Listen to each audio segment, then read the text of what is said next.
नमस्कार मेरे प्यारे दोस्तों, मैं हूं प्राध्यापक डॉक्टर राजेंद्र रघुवीर Deshpande from Pune, Maharashtra state, India.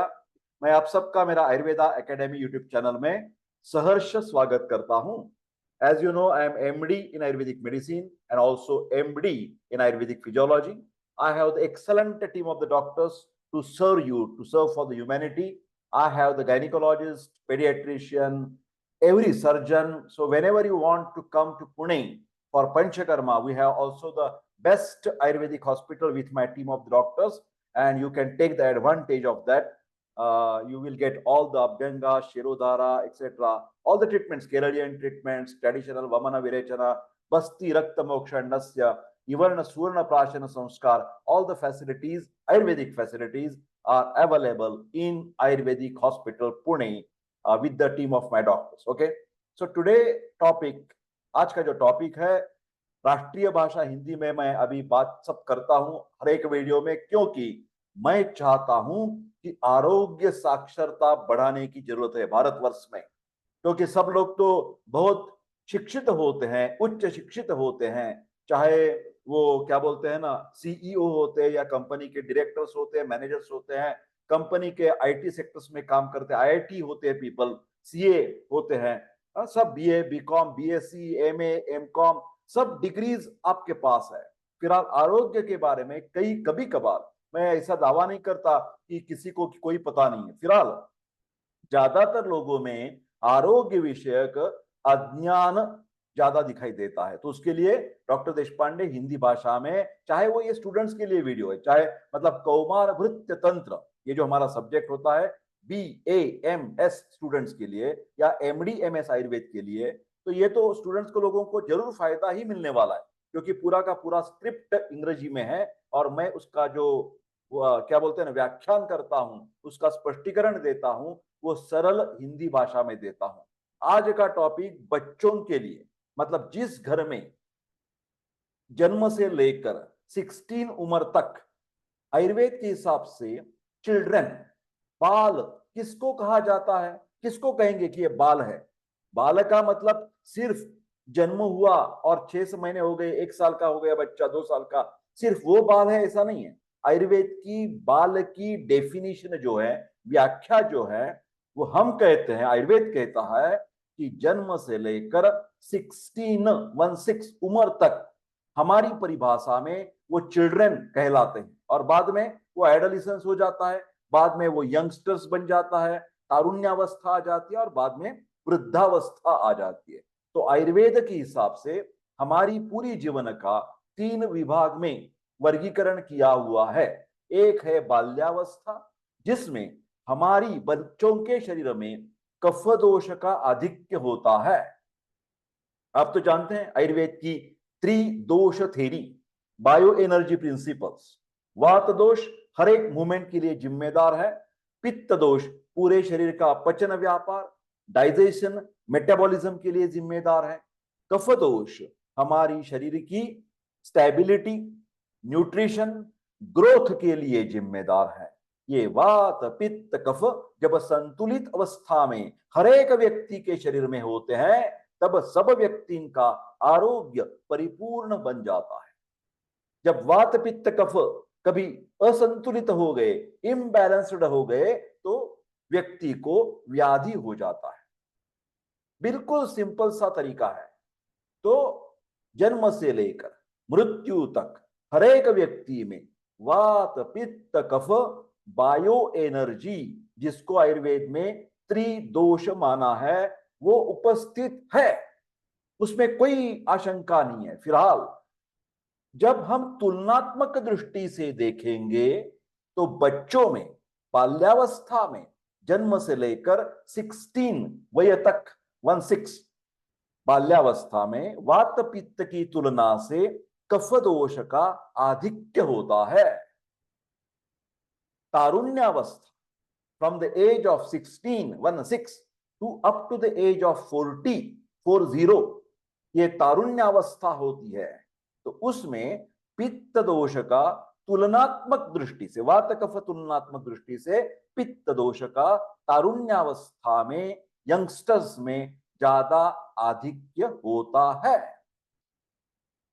और आफ्टर 40 प्लस धीरे धीरे धीरे धीरे 40, 50, 60, 70 ये उम्र में, वृद्धावस्था में तुलनात्मक दृष्टि से पित्त कफ की तुलना से वात दोष का अधिक्य होता है। समझ रहे ना बात? जन्म से लेकर मृत्यु तक हर एक व्यक्ति में वात पित्त कफ तो है ही है, फिर थोड़ा बहुत इधर उधर चलता है।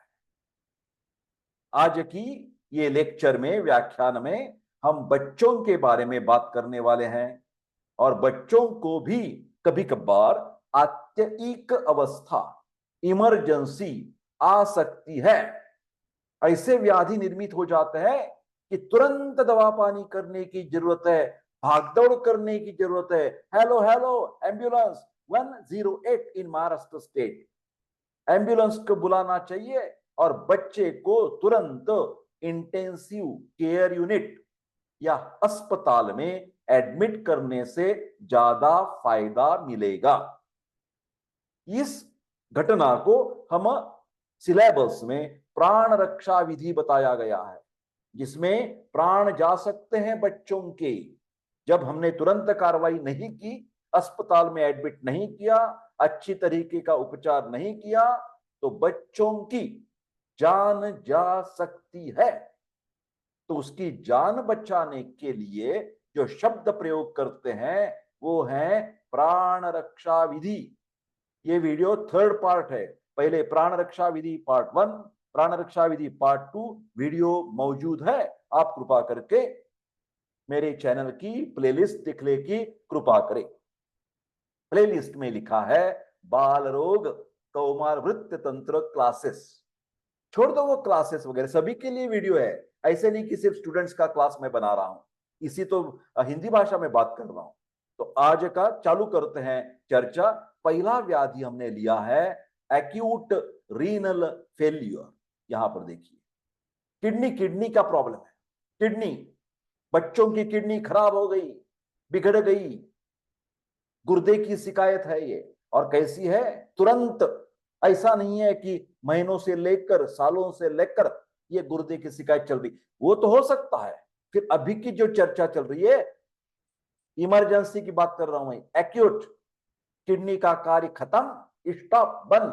तो क्या करेंगे, उसके कारण क्या है, उसके लक्षण क्या है, उसके ट्रीटमेंट कैसी की जाती है, यह चर्चा चल रही है। ऐसे 4 व्याधि की चर्चा मैं अभी करने वाला हूं। तो आखिर तक 1 घंटे बनाए रखे और ज्ञान का आनंद लीजिए और आरोग्य साक्षर बन जाइए, हेल्थ लिटरेट।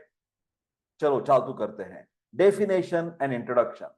ये जो गुर्दे की शिकायत होती है ना, ये देखिए यहां पर एक्यूट किडनी इंजुरी।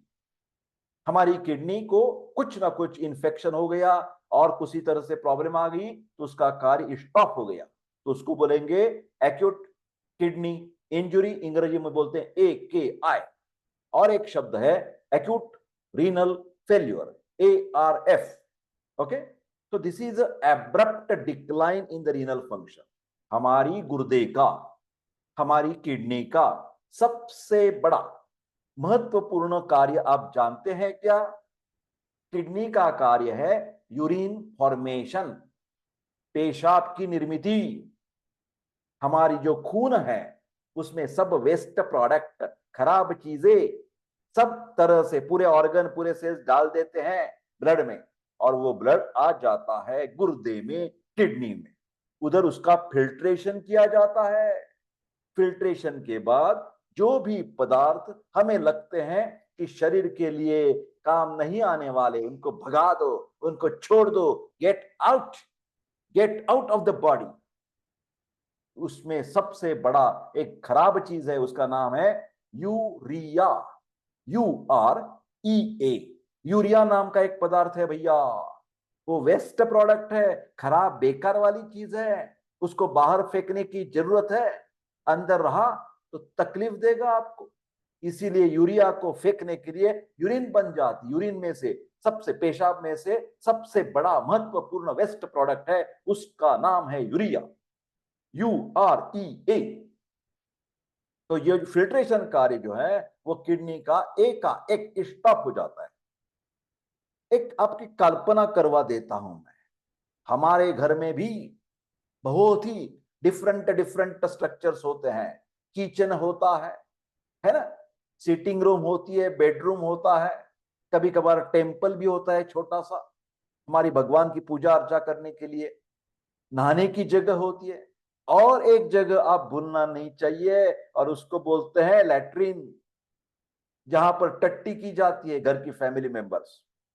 तो मानो एक कल्पना कीजिए, कभी कभार वो बाय चांस उसमें कुछ ऑब्स्ट्रक्शन आ गया हमारी लैट्रिन की जो पाइप्स है उसमें, और वो टट्टी निकलने वाली थी वो नहीं निकल रही है, सब ब्लॉकेज हो गया है। क्या हो जाएगा भैया, कितना परेशान हो जाएंगे, होगे कि नहीं होगे? अरे बिल्कुल बदबू आ जाएगी, रहना मुश्किल हो जाएगा। तुरंत आप बुलाते हैं, अरे जल्दी आ जाइए जल्दी आ जाइए, प्लम्बर को बुलाते हैं, और कुछ उसको जो वर्कर्स होते हैं उसको बुलाते, लेबरर को बुलाते, कर्मचारी को बोले थे ये अरे जल्दी जल्दी ठीक ठाक कर दो भैया, क्या हो गया, बंद हो गया यार। होता है या नहीं होता है? कमेंट बॉक्स में लिखिए। इतनी बेकार की चीज होती है जब हमारी लैट्रिन खराब हो जाती है, डब्ल्यूसी ना, तो उसमें हम जैसे ध्यान देते हैं, उसी तरह ये गुर्दे की जब ब्लॉकेज हो जाती है, बंद हो जाती है, कार्य जो है वो पूरा बर्बाद हो जाता है, तो शरीर को कितना तकलीफ हो जाएगा। जो यूरिया है ना, यूरिया वेस्ट प्रोडक्ट, इतना डेंजरस है भैया, इतना बहुत डेंजरस है। यूरिया पेशाब के द्वारा बाहर जाना चाहिए, वो खून में रहता है। खून में जब वो बाहर नहीं जा रहा, हमारा फिल्ट्रेशन है ना किडनी वाला, वो फनेल खराब हो गया, तो यूरिया ब्लड में रहेगा, और जब ब्लड में बढ़ जाएगा यूरिया की मात्रा, उसका प्रमाण, तो बोलते हैं यूरेमिया।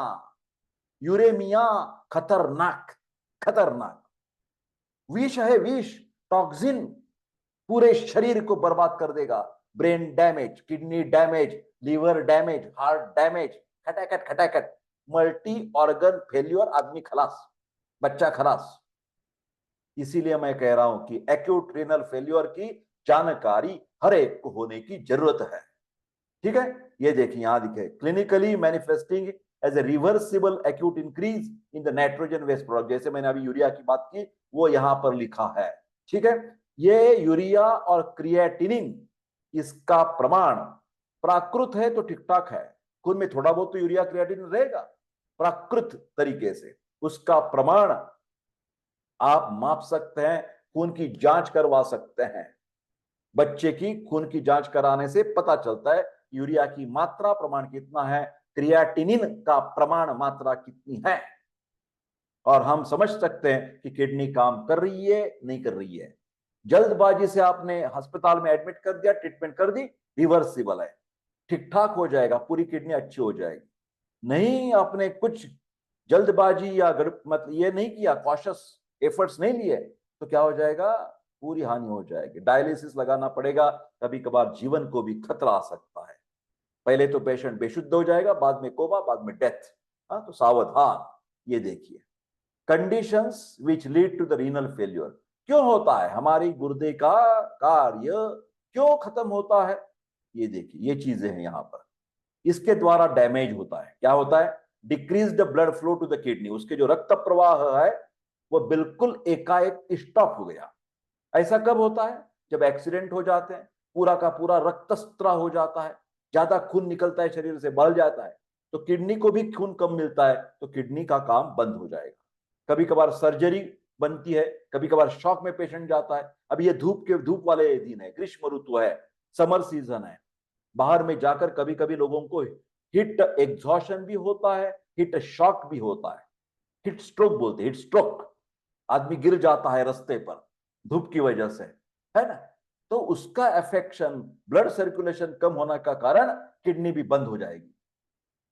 मैंने एक वीडियो एक 4-5 दिन पहले ही बनाया है कि किडनी को संभालना है, पानी पानी पीना है भैया, ये उष्माघात का, हिट स्ट्रोक से बचना है तो रिहाइड्रेशन, हाँ, शहाले का पानी, टेंडर कोकोनट, बटर मिल्क, लस्सी, फ्रूट जूसेस, सिंपल पानी, शुगर केन जूस विदाउट बर्फ, ये सब पीना है आपको, सब पीना है।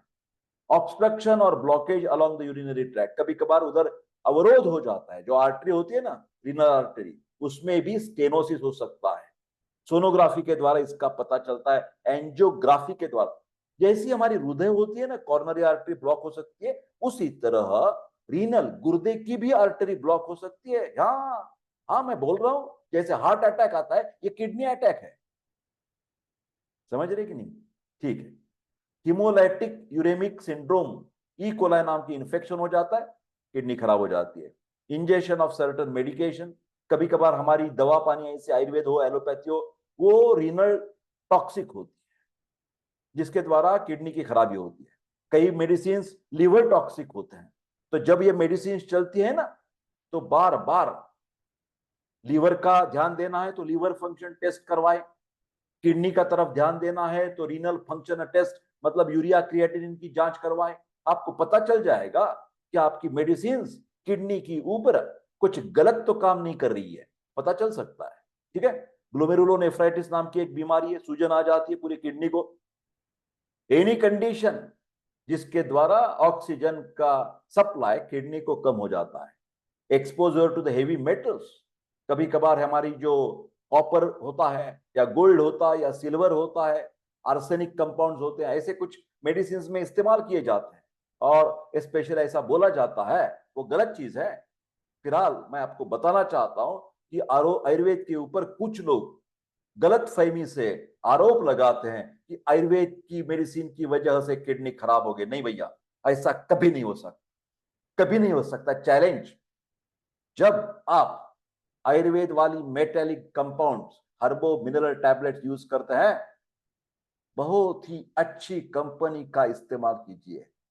कंपनी का नाम देखना चाहिए, जैसे कि बैद्यनाथ हो सकता है, बहुत अच्छा, बहुत बढ़िया। धूत पापेश्वर, बहुत बढ़िया। आयुर्वेद ऋषिशाला पुणे, बहुत बढ़िया। बहुत सारी ऐसी नाम ले सकता हूं मैं। आर्य वैद्य निलय, आर्य वैद्य फार्मेसी केरल की, जो बहुत सारी कंपनी है कि जो बहुत बढ़िया मेडिसिन बनाती है। आप लेबल देखकर, कंपनी का नाम देखकर सब चीजें खरीदना। ऐसी आलतू फालतू कंपनी का आप खरीद लेंगे और उस कंपनी ने उस मेडिसिन को अच्छे नहीं बनाया, तो क्या आयुर्वेद का दोष है? नहीं भैया, ऐसा नहीं है ना। आयुर्वेद को क्यों ब्लेम करते हो भैया? आयुर्वेद तो सब मेटालिक, पूरी की पूरी जो भस्म प्रक्रिया है, ऑक्सीडेशन होता है, नैनो पार्टिकल्स में कन्वर्ट हो जाता है, उधर तो रॉ मटेरियल बचता ही नहीं। आपका जो मेटल है वो बचता ही नहीं। क्या बोल रहे हैं आप कि सब मेटल की वजह से, मेटल की वजह से? अरे गलत फहमी है। ये वीडियो बता दो लोगों को। डॉक्टर देशपांडे पूरे आत्मविश्वास से इस वीडियो में कह रहे हैं कि आयुर्वेद मेडिसिन जब अच्छी तरह से बनी हुई है तो उसके द्वारा हमारा लीवर, हमारी किडनी कभी भी खराब नहीं हो सकती।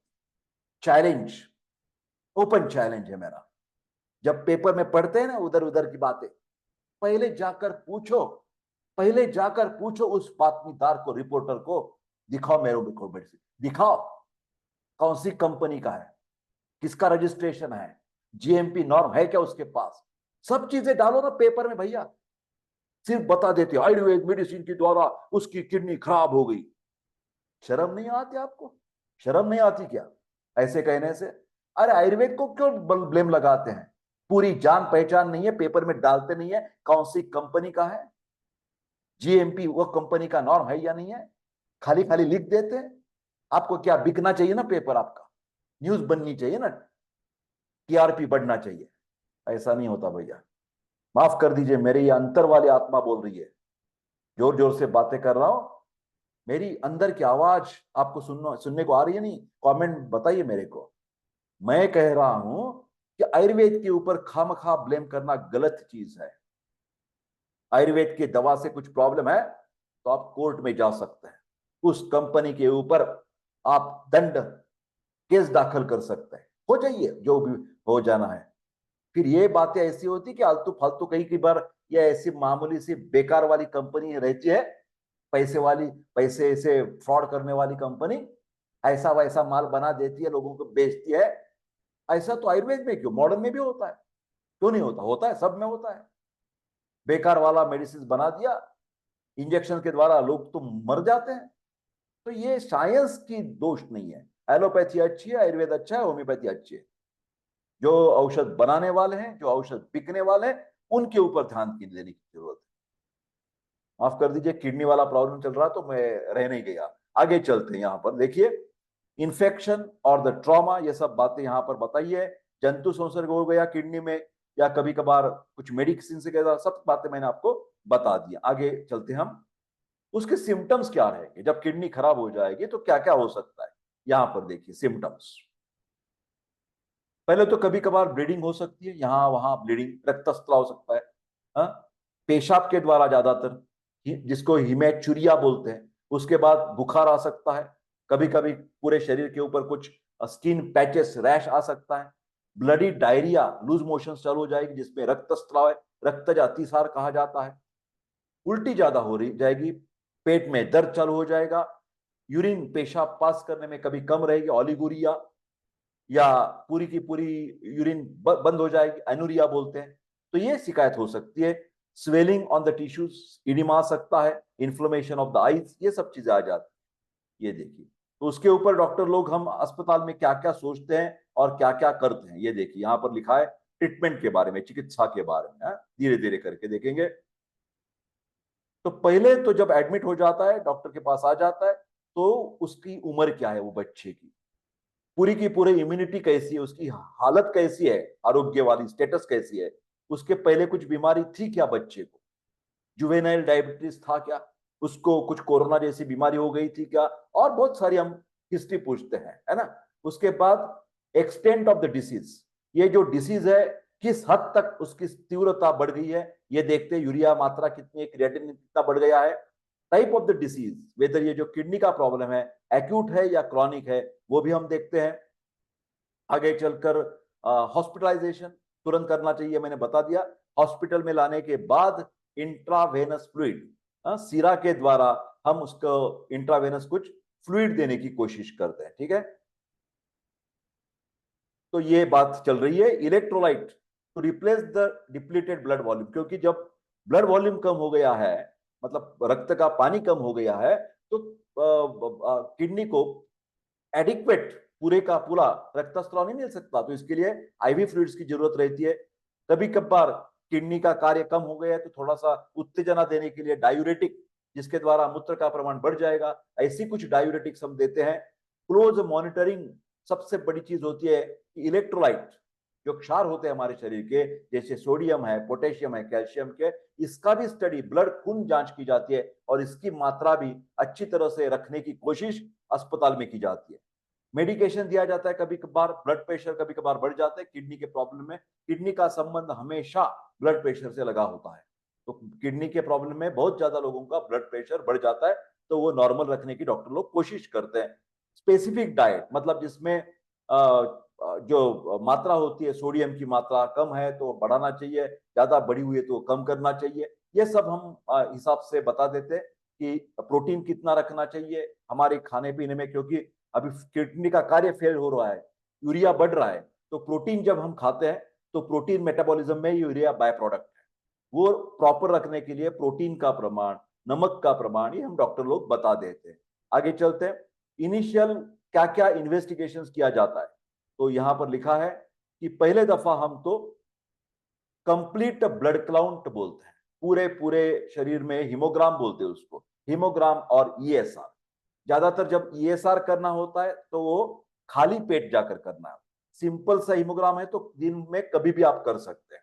हीमोग्राम में हमारा हीमोग्लोबिन आ जाता है, जिसके द्वारा एनीमिया है नहीं पता चलता है, क्योंकि जब भी किडनी का पुराना ही बीमारी होती है, जब भी किडनी की, गुर्दे की पुरानी बीमारी होती है, चाहे वो बच्चा हो, चाहे वो तरुण हो, चाहे वो वृद्ध व्यक्ति हो, उसमें एनीमिया होने की संभावना, पांडु व्याधि होने की संभावना, हीमोग्लोबिन कम होने की संभावना गुर्दे के बीमारियों में ज्यादा होती। लिख दिया आपने। तो जब भी आपका किडनी का प्रॉब्लम चल रहा है, तो आपको हीमोग्लोबिन बार बार देखना पड़ेगा, आयरन टैबलेट्स लेनी पड़ेगी। नॉर्मल हीमोग्लोबिन कितना है, बोलिए बोलिए। सर हमें क्या पता, हमें क्या लेना दे, नहीं भैया, डॉक्टर देशपांडे हर एक को आरोग्य विषयक संज्ञान बना रहे हैं। हीमोग्लोबिन 12 to 14 ग्राम %, जब वो 10 ग्राम से कम हो गए माइल्ड एनीमिया, 7 ग्राम पर 100 ml से कम हो गया मॉडरेट एनीमिया, 5 ग्राम पर 100 ml कम हो गया कभी भी हार्ट स्टॉप, कार्डियक अरेस्ट हो सकता है, तुरंत ब्लड ट्रांसफ्यूजन देने की जरूरत है। कहां से बात निकली है, देख रहे हैं ना स्क्रीन पर, ये सीबीसी वाली बात।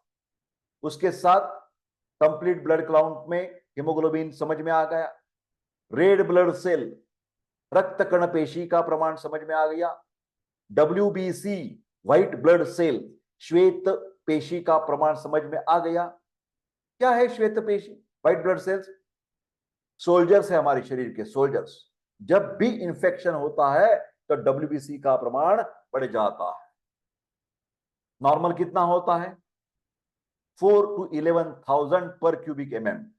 WBC white blood cell soldiers 4 to 11,000 पर क्यूबिक mm।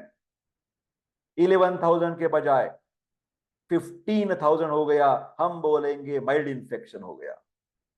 25,000 हो गया, हम बोलेंगे कि मॉडरेट इंफेक्शन हो गया। 40,000 हो गया, ओ माय गॉड बहुत बड़ा इंफेक्शन हो गया। सिर्फ WBC देखकर हम बता सकते हैं इंफेक्शन की लेवल कैसी है। आगे चलकर ये सर मैंने बता दिया, कौन सी भी पुराने वाली बीमारी में उसके ESR is not diagnostic, is a prognostic test. ESR के द्वारा, एरिथ्रोसाइट सेडिमेंटेशन रेट के द्वारा हम निदान नहीं करते। हम ये बता सकते हैं कि ये बीमारी ठीक ठाक, मतलब प्रोग्रेस अच्छा चल रहा है या प्रोग्रेस बुरा चल रहा है, ये बता सकते हैं। तो ESR प्रोग्नोसिस वैल्यू है, साध्यत्व, ठीक चल रहा है व्याधि हमारे ट्रीटमेंट के द्वारा, उसके ऊपर अच्छा असर हो रहा है, कोई असर नहीं हो रहा है, क्या देखेंगे? ESR देखेंगे। उसके बाद है कैल्शियम। कैल्शियम से तो हमारी हड्डियां मजबूत होती है, और फास्फोरस, इसकी मात्रा भी हम देखते हैं क्योंकि किडनी का असर इसके ऊपर भी हो सकता है। आगे की पेज पर चलते हैं। उसके बाद नाइट्रोजन का प्रमाण देखते हैं, उसके बाद क्रिएटिनिन की लेवल देखते हैं, और यूरिन का इन्फेक्शन देखने के लिए कल्चर और सेंसिटिविटी नाम की टेस्ट की जाती है। कल्चर और सेंसिटिविटी टेस्ट का मतलब होता है पेशाब की जांच, उसमें कौन से ऑर्गेनिजम्स हैं और उसके ऊपर कौन सा एंटीबायोटिक अच्छा काम करेगा। सिप्रोफ्लोक्सासिन काम करेगा, नॉरफ्लोक्सासिन काम करेगा, किससे पता चलेगा? कौन सी टेस्ट करते हैं? कल्चर और सेंसिटिविटी। समझ में आ रही? धीरे धीरे इसका रिपोर्ट मिलने के लिए कम से कम 48 आवर्स तक, 2 दिन को आपको वेट करना पड़ता है, वो डॉक्टर लोगों को पता होता है। उसके बाद चेस्ट एक्सरे भी निकालेंगे, कहीं उधर को ट्यूबरकुलोसिस और कुछ इंफेक्शन तो नहीं है, इसका असर किडनी के ऊपर तो नहीं पड़ रहा है। रीनल अल्ट्रासोनोग्राफी, सोनोग्राफी करेंगे, बहुत बढ़िया है। ठीक है, तो मेरे प्यारे दोस्तों ये था एक्यूट रीनल फेल्यूर के बारे में पूरी जानकारी।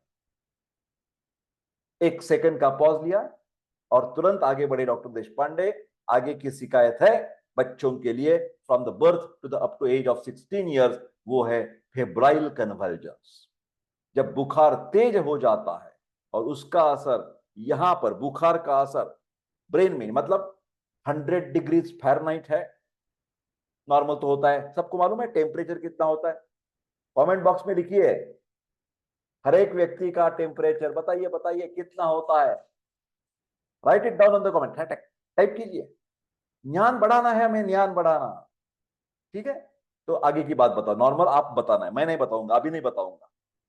100 डिग्रीज है तो माइल्ड मतलब बुखार है, आपको मंद स्वरूप का बुखार है, ज्यादा गड़बड़ी करने की जरूरत नहीं है, टेंशन लेने की जरूरत नहीं है।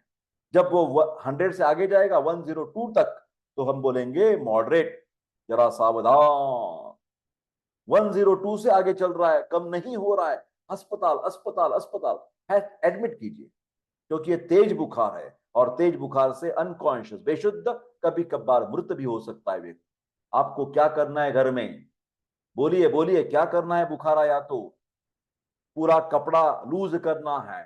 जेंट्स हैं तो थोड़ा बच्चों का कपड़ा ढीला ढीला कर दो, ब्लैंकेट फेंक दो। बुखार है तो ब्लैंकेट फेंक दो, बुखार है तो ब्लैंकेट फेंक दो, फैन लगाओ, फैन लगाओ। बुखार कम करना है, ठंडा ठंडा पानी से अंग पोंछ लेना है। स्पंजिंग बोलते हैं, स्पंजिंग, स्पंजिंग करना पड़ता है भैया। बुखार कम कर लो, बुखार कम कर लो, नहीं तो उसको फेफड़े आ जाएंगे, बच्चे को फेफड़े आ जाएंगे, उसको बोलेंगे बुखार के द्वारा आ गए कन्वर्जन्स। फेब्राइल कन्वर्जन्स की बात कर रहा हूं, ठीक है। ये देखते हैं, उसके बारे में ज्यादा जानकारी लेते हैं। फेब्राइल कन्वर्जन को फेब्राइल सीजर भी कहते हैं।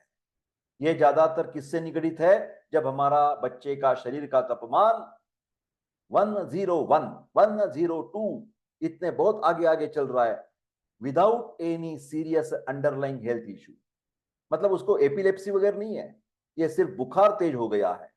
ये मोस्ट कॉमन, ये फेब्राइल कन्वर्जन ज्यादा से ज्यादा किस उम्र में दिखाई जाते हैं? तो ये देखिए 6 मंथ टू 5 ईयर, इतने बच्चे को ही ये फेब्राइल कन्वर्जन आपको दिखेंगे। आगे चलकर 10 साल का लड़का है, 15 साल का लड़का है, घबराने की चीज नहीं है, उनको टॉलरेंस लेवल ब्रेन की ज्यादा होती। Due to the fevers usually greater than 100.4 degrees Fahrenheit, ये शब्द ध्यान में रखिए। The cause of the fever mostly ये होता है वायरल फीवर की शिकायत होती है। आगे देखते हैं इसमें क्या क्या साइंस और सिम्टम्स देखने को मिलेंगे। क्या दिखा है देखिए, साइंस और सिम्टम्स दोनों में फर्क जानते हैं आप लोग? जानते हैं तो लिखिए, कमेंट बॉक्स में लिखिए आज तुरंत। साइन का मतलब क्या होता है, सिम्टम का मतलब क्या होता है, ये लक्षण ही है दोनों। अभी नहीं बताऊंगा, नहीं बताऊंगा, आप स्टूडेंट भी है तो मैं आपको देखना चाहता हूं कि आप कितना तरह से इंटरेस्ट लेते हैं ज्ञान लेने में। तो आपको बताना पड़ेगा कमेंट में कि साइन का मतलब क्या है और सिम्टम का मतलब क्या है, ठीक है। ये देखिए, the body will become stiff, जब सीजर आ जाते हैं ऐसा हो जाता है, ऐसा। बाद clonic tonic, clonic tonic, clonic tonic बोलते हैं उसको, ठीक है। The arms and legs begin twitching, उसमें थोड़ी सी थरथराहट महसूस होगी आपको, ऐसा। चाइल्ड लूजेस कॉन्शियसनेस, कभी कभार बेशुद्ध हो जाता है। इररेगुलर ब्रीदिंग, उसकी सांस जो है उसकी अनियमितता बढ़ जाती है, कभी कभार उल्टी भी हो जाती है। ये सीजर्स, फेब्राइल के जब सीजर्स होते हैं, कन्वर्जन्स होते हैं, वो 5 मिनट से ज्यादा कभी भी नहीं होंगे। ये उसका क्राइटेरिया है। मतलब वो जो फेफड़े आ रहे हैं, उसको कन्वर्जन्स आ रहे हैं, ये बुखार की वजह से है या और किसी वजह से है, मालूमात करने की जरूरत है ना, डिफरेंशियल डायग्नोसिस। नहीं तो बोल दिया नहीं बुखार है फेब्राइल कर, ऐसा नहीं है। ये कभी भी 5 मिनट से ज्यादा नहीं रुकने वाले, बार बार नहीं आने वाले, ठीक है। तो चाइल्ड टेम्परेचर ज्यादा से ज्यादा ये 101 तक जाएगा टेम्परेचर, ठीक है। आगे देखते हैं, the condition in which the seizure last longer than 15 minutes और multiple episode occur within 24 hours and generally the child does have the focal features. तो इसको बोलते हैं कॉम्प्लेक्स। ये ज्यादा कॉम्प्लेक्स बन गई चीज, उसमें अलग अलग तरीके की इन्वेस्टिगेशंस करनी पड़ेगी कि बुखार के अलावा उसको कुछ एपिलेप्सी वगैरह की शिकायत नहीं है, ठीक है। आगे देखते हैं, ट्रीटमेंट में पहले क्या बता देते हैं हम लोगों को, ये देखिए यहां लिखा है। तो मोस्ट इंपॉर्टेंट जो है बात, थोड़ा सा मेरे को समय दीजिए। The parent and care taker remain काम। सबको पहली विनंती करना है, आप बाहर से आराम वेटिंग रूम में बैठिए, कुछ नहीं होगा, बच्चे को घबराने की कोई जरूरत नहीं है, ये ज्यादा सीरियस का मामला नहीं है। जब फीवर, बुखार कम हो जाएगा तो अपने आप परमानेंट तरीके से ये कन्वर्जन की शिकायत बच्चे की आयुष्य से निकल जाएगी। या ऐसा लोग घबरा जाते हैं कि अभी देखो मेरे को बच्चे को कन्वर्जन आ गई तो उसको एपिलेप्सी है क्या, पूरे उसका लाइफ बर्बाद हो गया क्या, उसके आगे चलकर ये रहेगा क्या? अरे नहीं रहेगा यार, टेंशन मत लो यार। फेब्राइल कन्वर्जन बहुत ही मामूली तरीके से होता है, सिर्फ आपको बुखार का जरा अच्छी तरह से ध्यान देना पड़ता है। ये देखिए क्या करेंगे हम, क्या करेंगे, केयरफुली ऑब्जर्व द चाइल्ड, बच्चे को अच्छी तरह से देखना चाहिए। टाइम ऑफ द सीजन, कितने टाइम तक ये फेब्राइल कन्वर्जन रह सकती है पहले ही बता चुका हूं। If seizure last longer than 5 minutes then आपको बच्चे को तुरंत अस्पताल में लेने की जरूरत है। क्यों? क्योंकि उसका कारण बहुत अलग अलग तरीके का हो सकता है। Do not restrain the child during the seizure, उसको ऐसा पकड़ के मत रखो, पकड़ के मत रखो, कोई जरूरत नहीं है पकड़ने की। Nothing should be placed in the mouth during the seizure, कोई भी चीज अंदर डालने की कोशिश मत करो, चाहे वो पानी हो, चाहे वो कुछ भी चीज है, माउथ के अंदर नहीं डालना है। डालना ही है तो सिंपल अपना शुद्ध स्वच्छ हैंकरचीफ है, रुमाल है आपके पास, तो थोड़ा सा हो सके तो यहां रख सकते हैं, मतलब to prevent the biting of the tongue, जबान को कुछ न होने के लिए, टंग को दुखापत न होने के लिए हैंकरचीफ पतला पतला इतना इतना सा, ज्यादा बड़ा बड़ा वाला कुछ अंदर डालना नहीं है, पट्टी कुछ डालनी नहीं है, पेन वगैरह कुछ डालना नहीं है, ठीक है। उसके बाद ये देखिए, क्योंकि अलग चीजें डाली तो obstruction in the mouth can obstruct the child airway, उसका सांस बंद हो जाएगी और ब्रीदिंग प्रॉब्लम आ जाएगा और ज्यादा तकलीफ बढ़ेगी। एंटीपायरेटिक ट्रीटमेंट, जो भी बुखार की दवा है, चाहे वो क्रोसिन सिरप हो, आयुर्वेद वाली कुछ महासुदर्शन का सिरप हो, आपके पास जो भी बच्चों के लिए फेब्राइल के लिए है, काढ़े चिरैत का काढ़ा बोलते हैं, इसके मिल जाते हैं बाजार में आयुर्वेद की दवा भी, वो आप धीरे धीरे करके अच्छी तरह से वो दे दिए। और most important the cold spongin, वो करने से बुखार भी कम हो जाएगा और वो कन्वर्जेंस भी पूरी की पूरी निकल जाएगी। पॉज। अब तक 38 मिनट्स में प्राध्यापक डॉक्टर देशपांडे ने इस वीडियो में एक्यूट रीनल फेल्यूर की, गुर्दे की शिकायत की चर्चा की है। अभी फेब्राइल कन्वर्जन की भी चर्चा खत्म हुई है। अभी डॉक्टर देशपांडे आगे चलकर बात करने वाले हैं अस्थमा के बारे में, जिसको ब्रोंकियल अस्थमा बोलते हैं, सांस बच्चों में अस्थमा की जो शिकायत है उसके बारे में प्राध्यापक डॉक्टर देशपांडे अभी हिंदी भाषा में बात कर रहे हैं। उसको बोलते हैं, ये बार बार जब उसकी वेगावस्था जो है ना, अटैक, ये जो देखिए ये अटैक जब ज्यादा टाइम तक चलता है, बहुत ज्यादा टाइम तक चलता है और बार बार अटैक आ जाता है एक क्या बोलते हैं ना, एक दिन में, तो उसको बोलते हैं स्टेटस अस्थमैटिकस। स्टेटस का मतलब है ये कंटिन्यूअस चल रहा है, उसको रिलीफ ही नहीं मिल रहा है, बिल्कुल रिलीफ नहीं मिल रहा है बच्चों, तो उसको बोलते हैं स्टेटस कंटिन्यूअस अस्थमा का अटैक को बोलेंगे स्टेटस अस्थमैटिकस। तमक श्वास आयुर्वेद में कहते हैं उसको, ठीक है। Severe acute asthma is a new term which has replaced the status asthmaticus. अभी ये स्टेटस अस्थमैटिकस जो शब्द है मेडिकल परिभाषा में, मेडिकल साइंस में, वो अभी पुराना हो गया है, उसके लिए एक नया शब्द आ गया है, उसको बोलते हैं एक्यूट, सीवियर एक्यूट अस्थमा। अभी के जमाने में डॉक्टर लोग ज्यादातर स्टेटस अस्थमैटिकस, ये पुराने वाले डॉक्टर अभी तक भी कहते हैं, मैं भी कहता हूं, फिर अभी नए नए जो डॉक्टर्स हैं वो स्टेटस अस्थमैटिकस शब्द केस पेपर पर नहीं लिखेंगे। वो क्या लिखेंगे, देखिए यहां पर देखिए एक्यूट सीवियर एक्यूट अस्थमा लिखेंगे, परिभाषा बदल गई, लक्षण तो वही है, ट्रीटमेंट भी वही है। स्टेटस अस्थमैटिकस ये मेडिकल इमरजेंसी है, ऐसा खाली पीली बैठने से नहीं चलेगा, तुरंत कुछ एक्शन लेनी पड़ेगी। Extreme form of an asthma, जो अस्थमा की जो व्याधि है उसकी है बहुत सीरियस अवस्था है, गंभीर अवस्था है। एक्सासर्बेशन रिजल्ट इन, उससे ये जो अटैक बढ़ जाएगा तो क्या क्या हो सकता है, हाइपोक्सीमिया, ऑक्सीजन का प्रमाण बिल्कुल कम हो जाएगा और हमारा जीवन सिर्फ और सिर्फ ऑक्सीजन के ऊपर ही निर्भर है। ऑक्सीजन लेते हैं तभी हम जीवित हैं, ऑक्सीजन दीर्घकाल स्टॉप हो गया हम मर जाएंगे।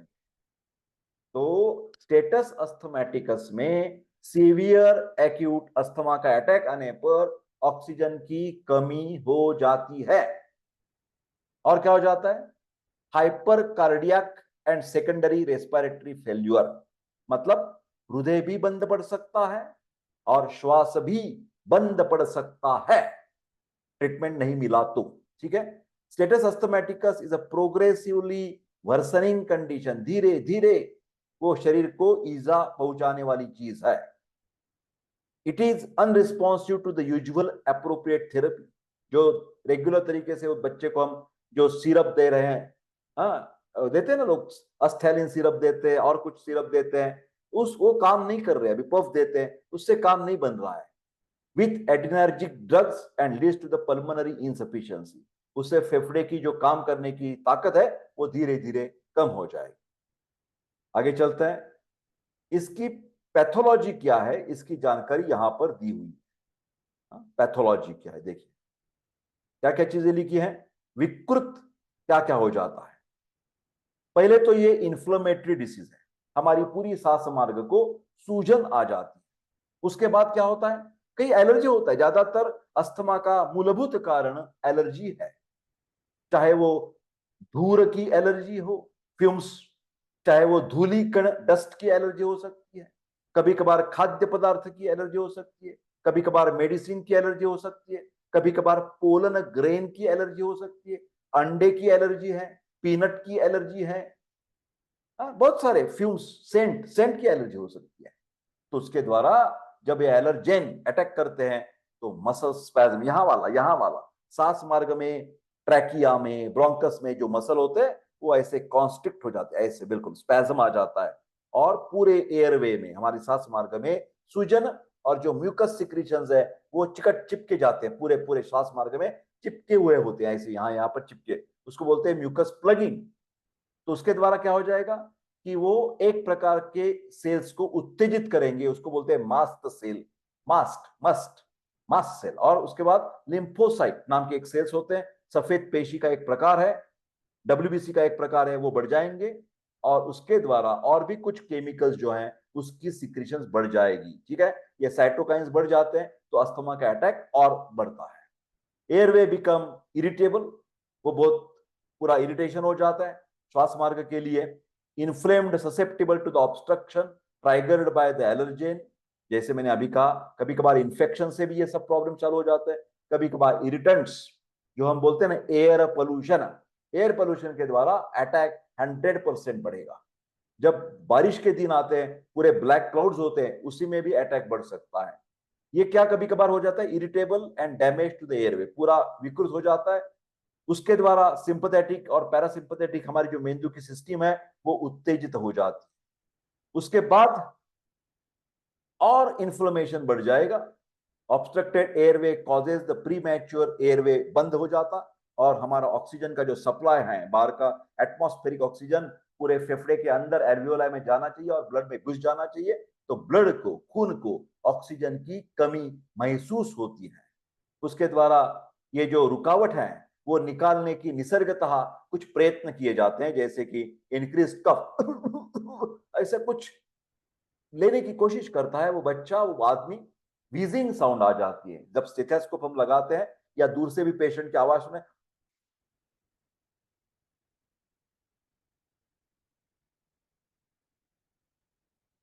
उसको वीजिंग साउंड बोलते हैं। तो ये हमारी फेफड़े के ऊपर वो वीजिंग साउंड स्पैज्म की वजह से आ जाता है। डिफिकल्टी इन ब्रीदिंग, सांस लेने में तकलीफ, एंजाइटी, पूरा का पूरा जो बच्चा है ना वो ऐसा मलूल हो जाता है, क्या बोलते हैं ना, उसकी पूरी एनर्जी, ऐसा दिखता है कि ये पूरा बीमार हो गया है बच्चा, रेस्टलेस होता है, अस्वस्थ होता है, रोने लगता है, चिड़चिड़ा स्वभाव बन जाता है, loss of oxygen, tightness in the chest, उसको बोलते हैं इधर मम्मी मम्मी मेरे को दर्द हो रहा है, मेरे को दर्द हो रहा है, कुछ इधर ऐसा कुछ हो रहा है मेरे को, शॉर्टनेस ऑफ द ब्रेथ, और उसको बोलते हैं स्टेटस अस्थमैटिकस। अभी उसके लिए ट्रीटमेंट क्या करते हैं, कैसे करते हैं, ठीक है, यहाँ पर आखिर में स्टेटस अस्थमैटिकस या एक्यूट, जो सांस की जो फेल्यूर है उसको बोलते हैं स्टेटस अस्थमैटिकस। ठीक है, इसकी ज्यादा जानकारी देखिए। ऑक्सीजन, तुरंत ऑक्सीजन की सिलेंडर्स लगाए जाते हैं, ऑक्सीजन दिया जाता है बच्चे को। आईवी फ्लूइड फॉर रिहाइड्रेशन, क्योंकि पूरा का पूरा डिहाइड्रेशन, शरीर का पानी भी कम हो जाता है तो आईवी फ्लूइड लगा देते हैं। एंटीबायोटिक्स आर कॉन्ट्रा इंडिकेटेड, बहुत इंपॉर्टेंट चीज है, यहां पर इंफेक्शन है तो एंटीबायोटिक्स दे सकते हैं। फिर ज्यादातर मैंने कहा कि 90% इट इज एलर्जिक अस्थमा, तो एलर्जी में एंटी एलर्जिक दे सकते हैं, एंटीबायोटिक की क्या जरूरत है। हाँ ऑफ कोर्स वो डॉक्टर डिसाइड करेंगे, कब ज्यादा बुखार है और उनको लगता है कि उसको अस्थमा के साथ साथ अभी न्यूमोनिया भी हो गया है तो जरूर डॉक्टर दे सकते हैं एंटीबायोटिक्स। फिलहाल इन जनरल जनरल तरीके से एंटीबायोटिक की जरूरत नहीं रहती, ऐसा मेरा कहना है। ये देखिए कुछ अस्थमा की मेडिसिन के नाम लिखे हुए हैं। टर्ब्यूटैलिन नाम का ब्रोंकोडायलेटर्स होता है, ये देखिए आइसोप्रोप्रेनेलॉल होता है, एपिनेफ्रिन होते हैं, ये सब चीजें मेडिसिन के नाम की। उसकी एक्शन कैसे होती है? Stimulate the beta receptors on bronchial smooth muscle, and उसके द्वारा मसल का रिलैक्सेशन हो जाता है, ब्रोंको डायलेटेशन। इसकी जरूरत है हमें। कभी कभार उसके लिए स्टेरॉइड्स का इस्तेमाल करना पड़ता है, इंट्रावेनस या आईवी या इंट्रामस्कुलर हाइड्रोकॉर्टिजन, एफ कॉर्लिन नाम के इंजेक्शन होता है, वो दिया जाता है। तुरंत फायदा मिल जाता है, तुरंत। वेंटिलेशन दे जाता है, वेंटिलेटर पर रखना पड़ता है बच्चे को। कभी कभार इंट्यूबेशन, उधर कुछ नली डालकर उसके द्वारा ऑक्सीजन सप्लाई देने की जरूरत भी आ सकती है। तो मेरे प्यारे दोस्तों, प्राध्यापक डॉक्टर राजेंद्र देशपांडे, एमडी आयुर्वेदा, ये बात कर रहे हैं कि बच्चों में होने वाली इमरजेंसीज, ये प्राण रक्षा विधि थर्ड पार्ट है। पहले 2 वीडियो ऑलरेडी अपलोडेड है, प्लेलिस्ट में देखिए आप। प्लेलिस्ट में बाल रोग क्लासेस, क्लासेस शब्द छोड़ दीजिए, स्टूडेंट्स के लिए मैं कह रहा हूं, क्लासेस वगैरह छोड़ दीजिए, सब लोगों के लिए वीडियो है ये। अब तक 3 डिसीजेस के बारे में डॉक्टर देशपांडे ने इस वीडियो में बात की है। पहला वाला गुर्दे की शिकायत, एक्यूट रीनल फेल्योर। उसके बाद चर्चा की थी फेब्राइल कन्वर्जन के बारे में, और अभी बात खत्म हुई वो स्टेटस अस्थमेटिकस के बारे में। अभी हम लास्ट वाला एक पॉइंट देखेंगे, और उसका नाम है फ्लूइड एंड इलेक्ट्रोलाइट मैनेजमेंट। देखिए, फ्लूइड और इलेक्ट्रोलाइट बैलेंस और मैनेजमेंट, ये हमारा अभी का टॉपिक, लास्ट वाला टॉपिक इस लेक्चर में बात करेंगे। ठीक है। इलेक्ट्रोलाइट्स, क्षार पदार्थ हमारे शरीर के, plays a vital role in maintaining homeostasis. हमारा ये जो पूरा शरीर है ना, वो देखने के तो सॉलिड दिख रहा है। ऐसा कोई मानेगा कि हमारे मेरे शरीर में अभी के अभी 70% वाटर है? मालूम है आपको ये? हाँ सर, मेरे को तो मालूम था। अरे मालूम, ऐसा देखने के तो हम नहीं देख सकते ना, इतना इतना अंदर वाटर भरा हुआ है। ये वाटर है, और उसके अंदर, वाटर को हम बोलते हैं सॉल्वेंट केमिस्ट्री में। और वाटर में जो मिलजुल पदार्थ रहते हैं, चाहे वो ग्लूकोज हो, सोडियम हो, पोटेशियम, उसको बोलते हैं सोल्यूट, क्षार पदार्थ। कोई पॉजिटिव होते हैं, कोई निगेटिव आयंस होते हैं, और ये बनकर हमारा ये हमारा पूरे शरीर का जो फ्लूइड मैटर है वो बन चुका है। ये फ्लूइड कहां कहां पर मौजूद है?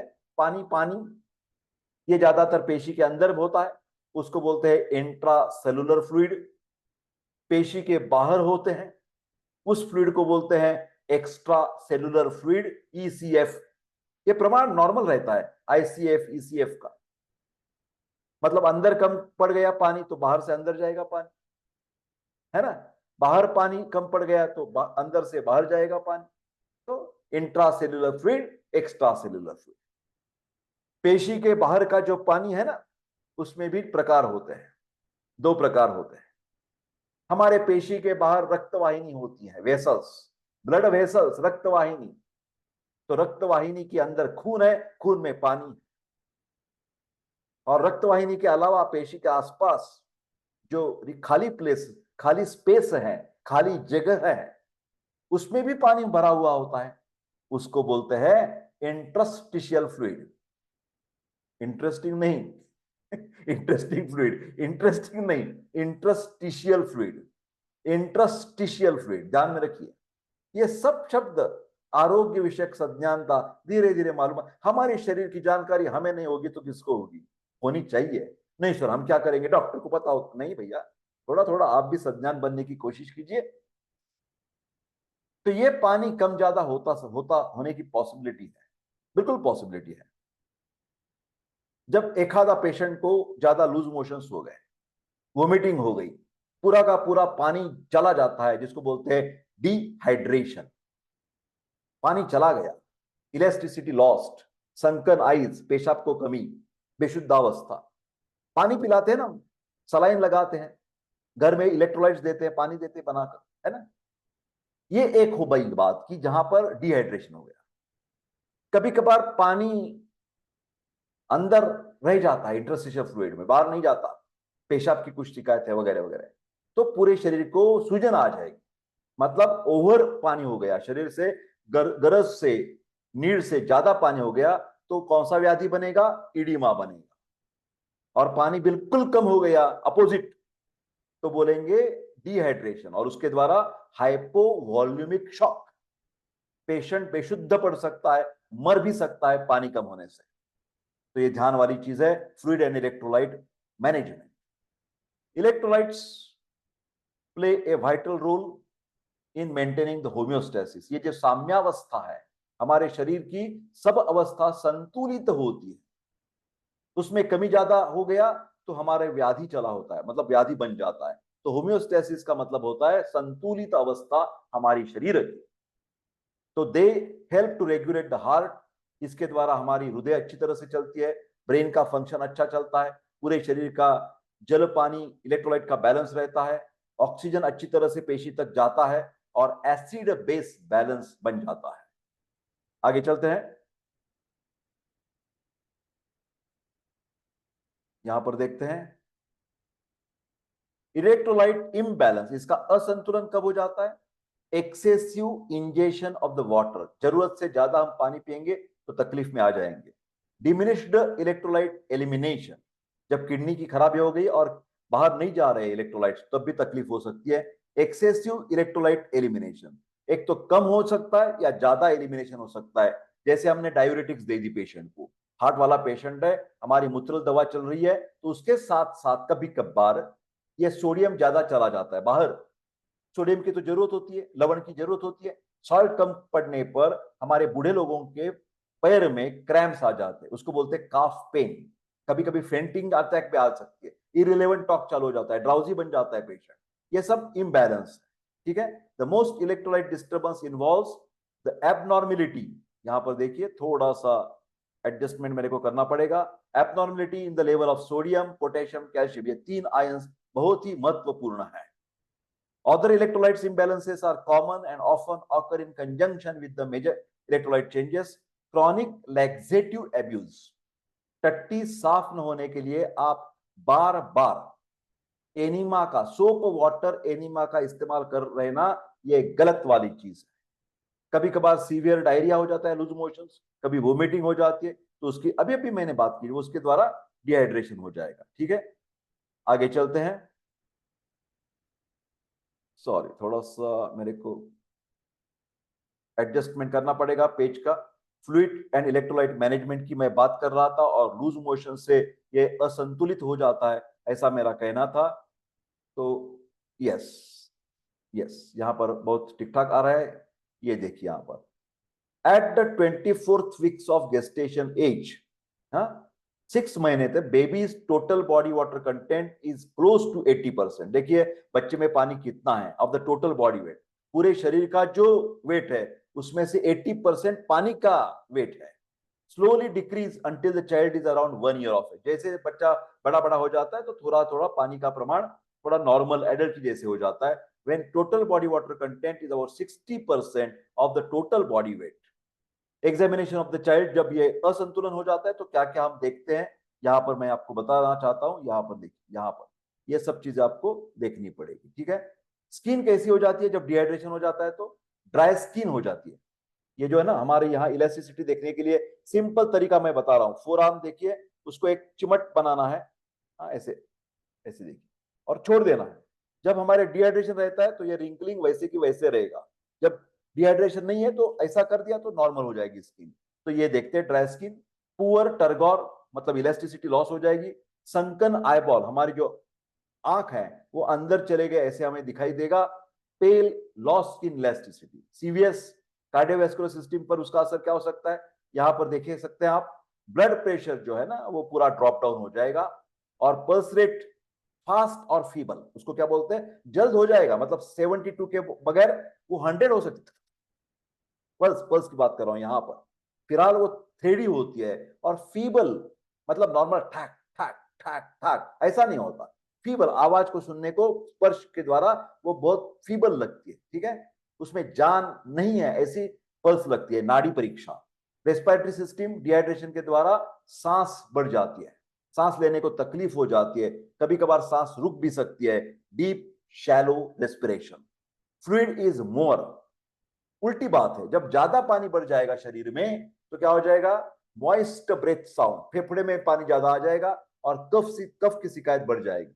तो इसके द्वारा एक सिंपल सा टेक्निक है कि हमें देखना है ये प्रमाण ठीक ठाक है या नहीं। तो क्या क्या चीजें हम कर सकते हैं, कैसी ट्रीटमेंट दे सकते हैं, यहां पर देखिए। सिंपल हमें क्या करना है, इलेक्ट्रोलाइट स्टडी करना है, मतलब खून की जांच है, ये बाकी कुछ नहीं है। खून लेते हैं और उसमें देखते हैं कि सोडियम का प्रमाण कितना है, पोटेशियम का प्रमाण कितना है, कैल्शियम का प्रमाण कितना, सब चीजें मालूमात हो जाती है। और उसके अनुसार रिप्लेसमेंट थेरेपी, मतलब जो कम है वो देने की हम कोशिश करते हैं। उसके अलग अलग केसॉल वगैरह लिक्विड आ जाते हैं बाजार में, पोटेशियम, नॉर्मल सलाइन बोलते हैं, सलाइन दे सकते हैं, ठीक है। तो देखिए ट्रीटमेंट कैसे करते हैं इसकी। ट्रीटमेंट के बारे में इंट्रावेनस थेरेपी देते हैं, क्या बोलते हैं, सलाइन लगाना है, डेक्सट्रोज लगाना है। हाँ? इसके द्वारा सेंट्रल वेनस कैथेटर, कभी कभार कैथेटर भी डालना पड़ता है। टीपीएन थेरेपी, मतलब टोटल पेरेंटेरल न्यूट्रिशन चला रहता है सिर के द्वारा, वेनस के द्वारा। Provides the complete nutrition for the children who can't consume different और sufficient nutrients to the GI tract. मतलब इतने लूज मोशन चल रहे हैं, जुलाब चल रहे हैं, पतली पतली टट्टी बन रही है, या कभी कभार छर्दी उल्टी हो रही है, वोमिटिंग चल रहा है, तो कुछ अंदर नहीं टिक रहा है, हमारी आमाशय में, हमारे आंत्र में कुछ सूजन है इन्फेक्शन की वजह से, तो अंदर ओरली, मुख के द्वारा वो बच्चे को हम कुछ नहीं दे सकते हैं, क्योंकि उसको हजम ही नहीं हो रहा है। तो उन बच्चों के लिए ये टीपीएन थेरेपी प्रोवाइड किया जाता है। उसके द्वारा एक टीपीएन सॉल्यूशन मिलता है, प्रोवाइड द प्रोटीन्स। उसमें क्या क्या होता है, प्रोटीन होते हैं, इलेक्ट्रोलाइट्स होते हैं, और carbohydrates, minerals, trace elements and fats.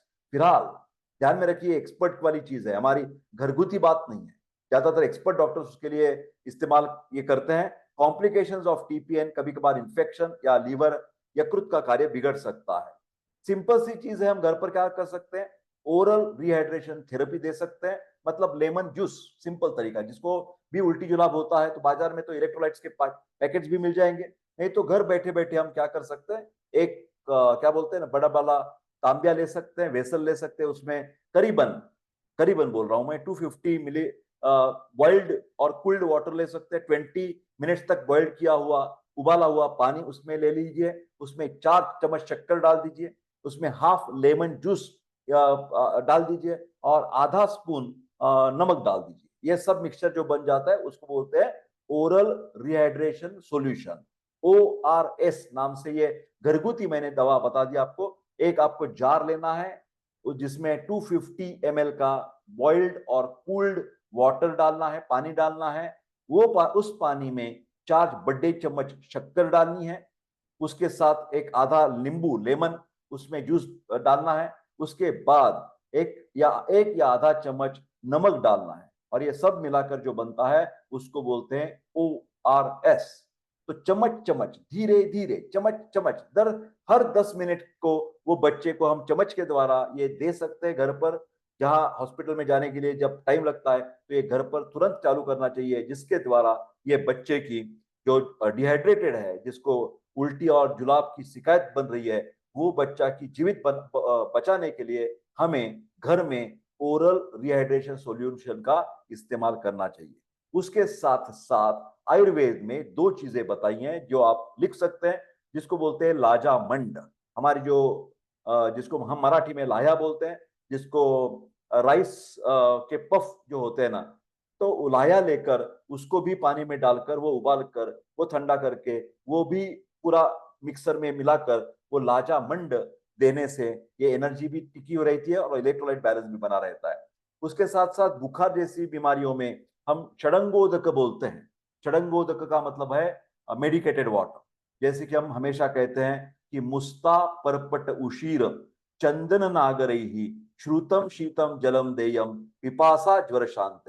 प्यास में होने वाला, सॉरी, बुखार में होने वाली जो प्यास है वो कम करने के लिए ये वनस्पति का जो भरड़ चूर्ण बाजार में मिलता है, जिसमें है मुस्ता, परपट, उशीर, चंदन, और नागर का मतलब सुंठ। रिपीट, मुस्ता जिसका मतलब है नागर मोथा, बाजार में मिल जाएगी पाउडर, भरड़ चूर्ण, मुस्ता, लिखिए लिखिए, परपट, मुस्ता, परपट, उशीर का मतलब वाड़ा, चंदन सैंडलवुड, और नागर मतलब सुंठ। मुस्ता परपट उशीर चंदन नागर ही श्रुतम शीतम जलम देयम। उसको सबको बॉईल करना है। बॉईल करने का तरीका भी आसान होता है, जैसे कि आप ये हर एक चूर्ण 10-10 ग्राम ले सकते हैं, उसमें 200 ml पानी डाल दीजिए और उसका जो 50 ml बचेगा बॉईल करके, वो पानी 50 ml धीरे धीरे करके बच्चे को देने से उसका बुखार भी कम हो जाएगा और प्यास भी कम हो जाएगी। तो मेरे प्यारे दोस्तों, आज का प्राण रक्षा विधि बच्चों की जो इमरजेंसी मैनेजमेंट है, उसके लिए 4 डिसीजेस की चर्चा प्राध्यापक डॉक्टर देशपांडे ने की है इस वीडियो में। जैसे शुरुआत में मैंने एक्यूट रीनल फेल्योर की बात की थी, उसके बाद फेब्राइल कन्वर्जेंस की बात की, उसके बाद स्टेटस अस्थमेटिकस की बात की, और अभी के लास्ट वाला पार्ट में फ्लूइड और इलेक्ट्रोलाइट बैलेंस की मैंने बात की। शायद ये वीडियो हिंदी भाषा में होने के कारण बहुत सारे लोग उसके ऊपर प्यार करते हैं, शेयर करते हैं, लाइक करते हैं, मेरे को बहुत आनंद होता है। तो कृपा करके ऐसी कृपा रखें और मेरा चैनल सब्सक्राइब करके मेरी उम्मीद हमेशा बढ़ाए रखने की कोशिश कीजिए। मैं ऐसी हाथ जोड़कर विनंती करता हूं। बहुत बहुत धन्यवाद। मिलते हैं अगले वीडियो में, तब तक स्वस्थ रहे और खुश रहे। धन्यवाद।